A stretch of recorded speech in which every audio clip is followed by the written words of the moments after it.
Je vais parler de collecteur commun. Donc la suite logique, c'est la base commune. Donc je vous laisse la faire à titre d'exercice. De plus, je vais essayer de l'enregistrer et la déposer sur la plateforme. Donc sa partie base commune et même la partie collecteur commun, je vais la reprendre et l'enregistrer et vous la déposer sur la plateforme. Bien, donc un point important dont j'aimerais vous parler, c'est la comparaison entre différents montages qui sont donc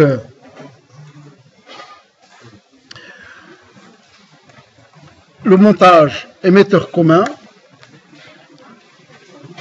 le montage collecteur commun et le montage base commune.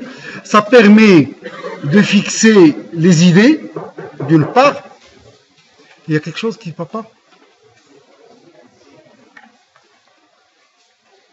C'est bon? Donc ça permet de fixer les idées au niveau de montage. Donc ici vous avez montage. Donc ici nous avons l'émetteur commun, le collecteur commun et la base commune. Comme je viens de le dire, donc par rapport aux autres sections, donc j'ai pris beaucoup de retard. Donc le montage base commune qui est décrit dans le polycope, je vais l'enregistrer et je vais le déposer sur la plateforme. Bien, au niveau de l'émetteur commun, ici on va mettre des valeurs numériques. Donc pour l'émetteur commun, nous avons les différents paramètres, ou plutôt pour les trois montages, nous avons le gain en tension, le gain en courant, le gain en puissance qui n'est autre que le produit du gain AV avec le gain AI. Et la résistance d'entrée, on l'appelle, ça dépend des notations, RE ou ZE, et la résistance de sortie RS ou ZS. Ça dépend des notations, ça dépend des bouquins. Alors, pour l'émetteur commun, donc nous avons vu que le gain en tension était suffisamment grand et il allait de moins 50 à quelque chose de pratiquement moins 500. Donc le moins, là, il est là pour montrer qu'il y a un déphasage entre l'entrée et la sortie. Pour le gain en courant, donc à peu près ça va de pratiquement moins 10 à quelque chose de 10 puissance 3. Donc de nouveau, ici l'émetteur commun, il inverse la phase. Pour le gain en puissance, il suffit de faire le produit. Donc ici nous avons quelque chose comme 500 à 5 10 puissance 5. Pour l'impédance d'entrée, il est suffisamment élevé. Donc il varie selon les composants du montage, selon les caractéristiques du transistor. Donc vous avez ces différents paramètres. Donc pour l'impédance d'entrée, c'est de l'ordre de 10 puissance 3. Il peut aller jusqu'à quelque chose comme 10 puissance 5 ohms. Pour l'impédance de sortie, c'est pareil. Donc 10 puissance 3 à 10 puissance 5. Donc ça vous donne une idée sur les différents paramètres de l'amplificateur. Donc il s'agit bien sûr d'un amplificateur à un seul transistor. Au niveau du collecteur commun, donc de nouveau, pour le gain en tension, nous avons vu qu'il vaut à peu près 1.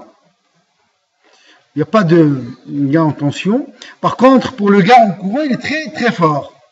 Et là, il peut aller jusqu'à 10. Alors là, ils mettent dans le polycope de 10 jusqu'à 10 puissance 3. Moi, je dirais même jusqu'à 10 puissance 4.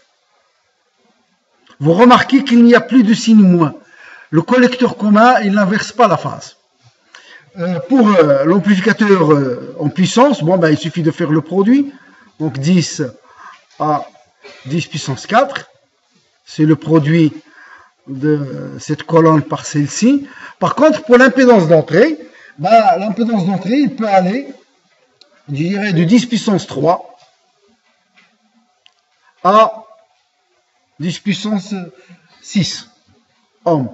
C'est une impédance très très forte.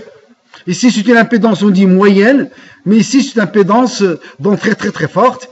Et pour l'impédance de sortie, ça peut aller de 1 à 10 ohms. Sur le polycope, c'est marqué 100. Moi, je me limiterai à 10 ohms. Et vous verrez, en travaux pratiques, ce sont ces valeurs que vous allez obtenir. Donc, vous allez avoir un TP sur l'émetteur commun. Donc, si vous trouvez des valeurs qui sortent de ces fourchettes, en travaux pratiques, ça veut dire que vous avez fait une mauvaise mesure. De même pour le collecteur commun.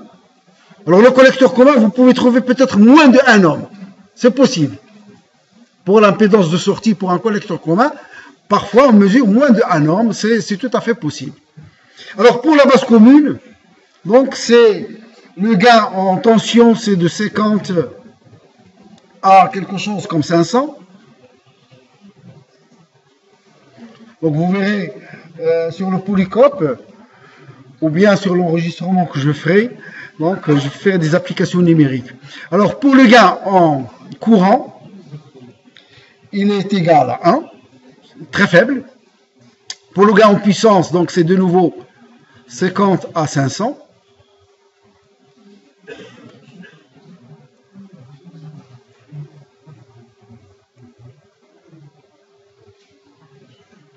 Nous observons aussi que pour le base commune, il n'y a pas d'inversion de phase. Donc, seul l'émetteur commun inverse la phase. Les autres n'inversent pas la phase. Pour l'impédance d'entrée, donc l'impédance d'entrée d'un base commune, c'est de l'ordre de 1 à 100. Alors que pour l'impédance de sortie, c'est de l'ordre de 10 puissance 4 à 10 puissance 7 ohms. Alors, du point de vue utilisation, l'émetteur commun est utilisé à, je dirais, 70 à 80%. Le collecteur commun, il est utilisé entre, je dirais, 30, non, plutôt, pardon,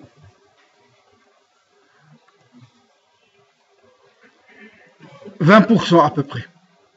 Alors que la base commune, c'est 5%. À peu près. Hein. Donc l'utilisation, donc vous verrez que l'émetteur commun, c'est le plus utilisé. Alors que le collecteur commun, qui est un tampon, il est très peu utilisé, mais il est beaucoup plus utilisé que la base commune, qui lui n'est utilisé qu'en haute fréquence.